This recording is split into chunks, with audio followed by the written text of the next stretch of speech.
Graça e paz, amados irmãos. Estamos aqui de volta para continuar com mais uma aula sobre princípios de interpretação da Bíblia, do Walter Henrichsen. Vamos hoje estudar a regra de número 20, que é a última regra de interpretação histórica, né? Depois nós vamos passar para as 4 últimas regras, que são os princípios teológicos de interpretação. Então, o último princípio histórico é regra de número 20. Os fatos ou acontecimentos históricos se tornam símbolos de verdades espirituais somente se as Escrituras assim os designarem. Esta é a regra. Relendo, os fatos ou acontecimentos históricos se tornam símbolos de verdades espirituais somente se as Escrituras assim o designarem.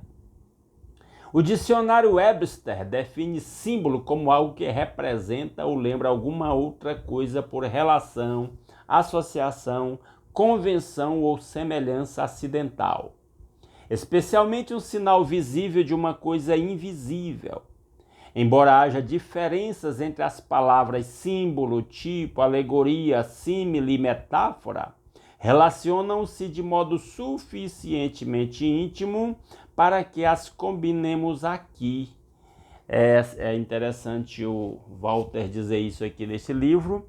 Neste outro livro que eu já recomendei aos irmãos, que é o livro Hermenêutica Fácil e Descomplicada, do Esdras Costa Bento, o Esdras trata desses pontos, ponto por ponto, mais pormenorizadamente. Por isso é bom a gente ampliar o nosso conhecimento lendo várias obras de vários autores, porque como um dos princípios de interpretação bíblica, um esclarece o outro, ou amplia o entendimento. Então ele diz: esta regra se aplica a todas elas, dado que muitas vezes são usadas para designar sinais visíveis de alguma coisa invisível.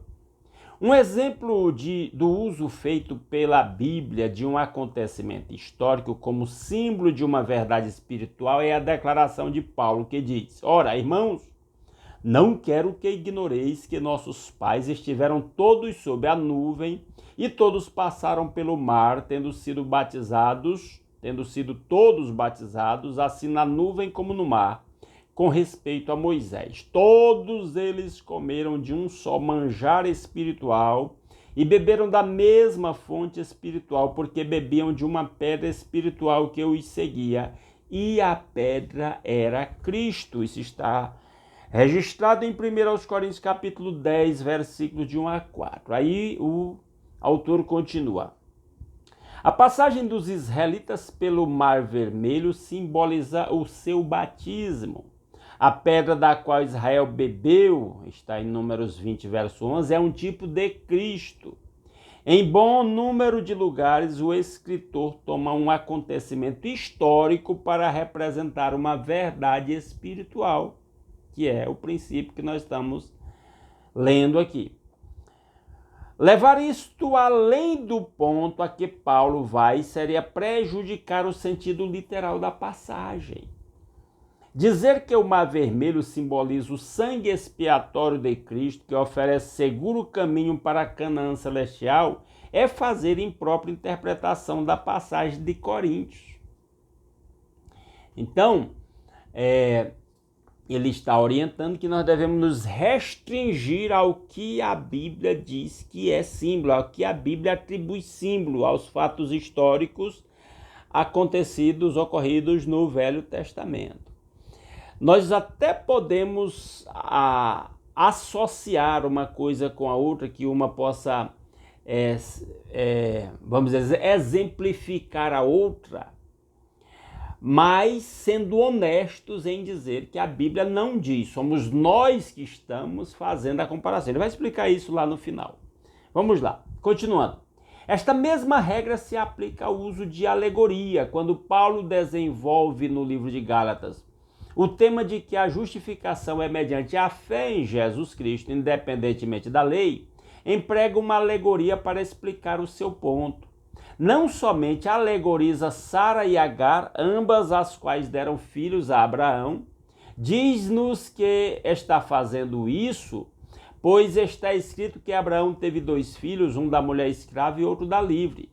Mas o da escrava nasceu segundo a carne, o da livre mediante a promessa. Estas coisas são alegóricas. É Paulo quem está dizendo. Se Paulo não tivesse dito isso, nós não teríamos autoridade para dizer. Paulo escreveu movido, inspirado pelo Espírito Santo. Porque estas mulheres são 2 alianças. Uma, na verdade, se refere ao Monte Sinai, que gera para a escravidão, esta é Agar. Isso está escrito em Gálatas 4, 22 a 24. Paulo fez estas interpretações do Velho Testamento sob a inspiração do Espírito Santo, como revelação divina.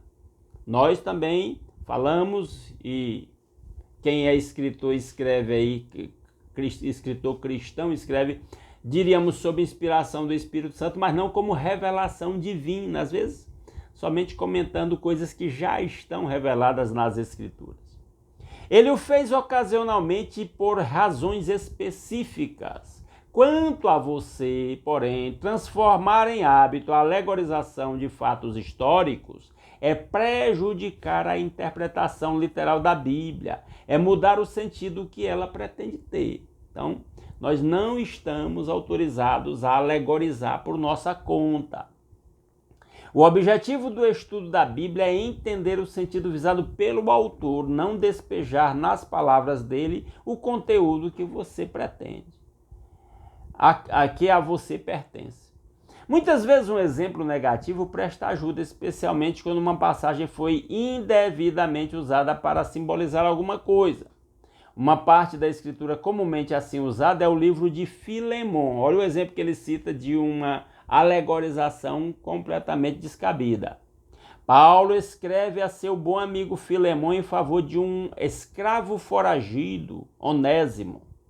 Onésimo, escravo de Filemon, roubara seu amo e fugira para Roma. Ali, por meio de Paulo, fez-se cristão. E Paulo estava mandando de volta ao seu senhor em Colossos com esta carta. O apelo dirigido por Paulo a Filemon era no sentido de que perdoasse a Onésimo e o acolhesse de novo como irmão caríssimo. E se algum dano te fez ou se te deve alguma coisa, lança tudo em minha conta, foi o pedido de Paulo. Aí está Filemon, versículos 16 e 18. É um belo exemplo cristão de amor, perdão e fraternidade. Sem nenhuma razão aparente, muitos alegorizam esse livro, identificando Filemon como Deus, Onésimo com a humanidade e Paulo como Cristo. Paulo intercede junto ao pai Filemon em favor do fugitivo que se converteu, Onésimo. Aí é forçar a barra, o texto não está dizendo isso, não tem o propósito de dizer isso. Pode-se usar como ilustração, sendo honesto de que o texto não diz isso. Mas não alegorizar por nossa conta e risco, como se diz. Paulo não estabelece esta alegoria nem aqui, nem em nenhuma outra passagem. Tampouco você deve fazê-lo. É o conselho do Walter aí para nós. Esta espécie de alegorização é diferente de fazer aplicação, aquilo que eu falei, citar como exemplo. Inclusive informando aos nossos ouvintes que somos nós que estamos dizendo isso por nossa conta e não que o texto pretenda dizer aquilo, né?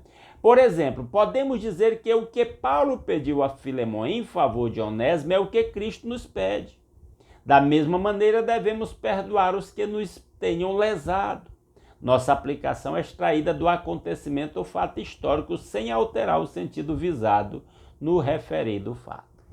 Então, esta é a regra 20. Os fatos ou acontecimentos históricos se tornam símbolos de verdades espirituais somente e tão somente se as escrituras assim o designarem. Ok? E aí, no próximo vídeo, na próxima aula, a gente vai para os princípios teológicos de interpretação. São 4 princípios e aí vamos encerrar esta série de aulas sobre princípios de interpretação da Bíblia, ok? E aí lá no grupo de WhatsApp a gente detalha mais esta lição. Quero ouvir o parecer dos irmãos, ou ler o parecer dos irmãos, o entendimento dos irmãos sobre esta regra, especialmente sobre a regra. Às vezes nós desviamos para outros assuntos que não são exatamente a regra em si. Então, e se alguém não faz parte do nosso grupo de WhatsApp, quer fazer, manda uma mensagem para mim no meu WhatsApp aí que está na descrição desse vídeo ou também no comentário fixado pedindo para você entrar no grupo que eu lhe colocarei lá com prazer, tá bom? Até a próxima aula, um grande abraço a todos.